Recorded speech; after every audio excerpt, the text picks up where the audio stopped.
আজি মই মনোহৰণ কমিটিৰ কথা কম।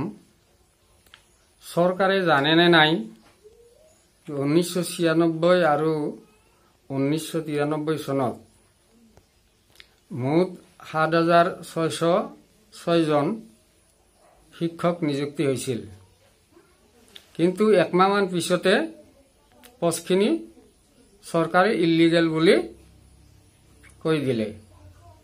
তাৰ পিছত আমি হাইকোৰ্ট কৰিলো। হাইকোৰ্ট কৰাৰ পিছতো একো নহল।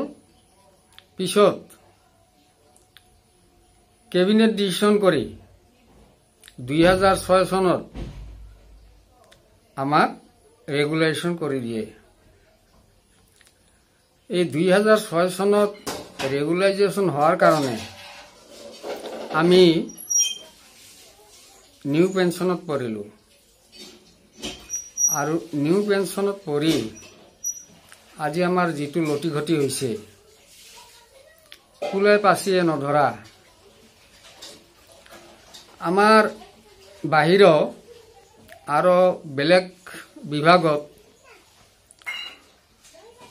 বেলেগ বেলেগ কৰ্মচাৰী 2004 চনৰ আগতে হয়তো এনেকুৱা আমাৰ নিচিনা নিযুক্তি পোৱা কৰ্মচাৰী আছে, আৰু 2013 চনত ভেঞ্চাৰ স্কুলসমূহ হৈছে। সেইবিলাকো NPSৰ আণ্ডাৰতে পৰিছে। তেওঁলোকৰ কিছুবিলাকৰ চাকৰি হয়তো বেছি দিন হোৱা নাই যদিও তেওঁলোকেও মানে এই পেঞ্চনটো পাব লাগে। পুৰণি পেঞ্চন মুঠতে 2004 চনৰ আগত হোৱা ভালেবিলাক আছে, আৰু আমাৰ এই 13 চনত যিবিলাক ৰেগুলাইজেশ্যন হৈছে তেওঁলোকো আছে, আৰু বেলেগ বেলেগ বিভাগত বহুত আছে। আৰু 2004 চনৰ পিছত ডাইৰেক্ট নিযুক্তি পোৱা শিক্ষক বা কৰ্মচাৰীও আছে। গতিকে 2004 চনৰ পিছত নিযুক্তি পোৱাসকল গোটেই NPSত পৰিছে। এতিয়া কথা হ'ল কি, যদি আমাৰ চৰকাৰ, এই চৰকাৰখনে বিধায়ক, আমাৰ MP, CM এইবিলাকক যদি তেওঁলোকে পুৰণি পেঞ্চন দিয়ে, আৰু পুৰণি পেঞ্চন এটা নহয়, 3 বাৰ জিকিলে 3টা, 4 বাৰ জিকিলে 4টা, তেওঁলোকে যদি 4টা 5টাকৈ পেঞ্চন ল'ব পাৰে পুৰণি পেঞ্চন, তেতিয়াহ'লে আমি কৰ্মচাৰীসকলে এটা পেঞ্চন কিয় নাপাওঁ?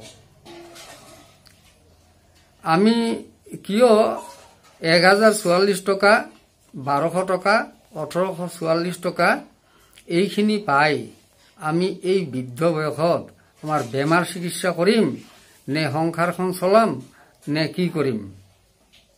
আমিতো মৰি যোৱাই ভাল। যিটো আমাক অৱস্থা হৈছে, এই অৱস্থাত কেনেকে চলিব? দিন ৰাতি চিন্তাত আহৰি নাই। চৰকাৰখনৰ অলপ আমাৰ পিনে যেন দয়া কৰে, অলপ দয়া উপজি আমাৰ প্ৰধানমন্ত্ৰী ডাঙৰীয়া আৰু অসমৰ মুখ্যমন্ত্ৰী ডাঙৰীয়া আপোনালোকলৈ অনুৰোধ জনালো, আপোনালোকে এই দুৰ্ভগীয়া শিক্ষক আৰু কৰ্মচাৰীসকলক অনতি পলমে পুৰণি পেঞ্চন বাহাল কৰি আমাৰ জীৱিকাৰ পথ সুচল কৰি দিয়ে যেন। সেয়ে আপোনালোকৰ ওচৰত কৰজোৰে মিনতি কৰিলো। আপোনালোকো জানে যে 1000 টকা 1200 টকাত এখন সংসাৰ নচলে, এইটো আপোনালোকে জানে। তে জানি শুনি আমাক ইমান কষ্ট কিয় দি আছে? আমাক ইমান কষ্ট দিয়াটো উচিত হোৱা নাই মহাশয়। আপোনালোকে ভালকৈ বুজি চাওক, আৰু অনতি পলমে আমাৰ পুৰণি পেঞ্চনটো দি দিয়ক। ইতিমধ্যে আমাৰ বহুত আন্দোলন হৈছে, কিমান আন্দোলন কৰিব। আন্দোলন হৈ গৈছে বিভিন্ন ঠাইত। দিল্লীত আপোনাৰ ৰামলীলা ময়দানত 3 দিন হ'ল, যন্তৰ মন্তৰত হ'ল। আজি গুৱাহাটীত চলি আছে, আমাৰ অসমত গুৱাহাটীত। গতিকে বেলেগ বেলেগ আৰু ৰাজ্যতো তেনেকুৱা আন্দোলন চলি আছে।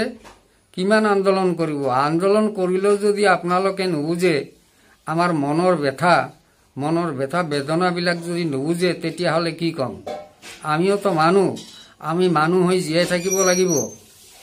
গতিকে মানুহ হিচাপে কোনোমতে জীয়াই থকাৰ কাৰণে, কোনোমতে কেৱল জীয়াই থকাৰ কাৰণে আমাক ব্যৱস্থা এটা কৰি দিয়ক। এইটো আকৌ এবাৰ দুনাই কৰজৰে হাত জোৰ কৰিলোঁ।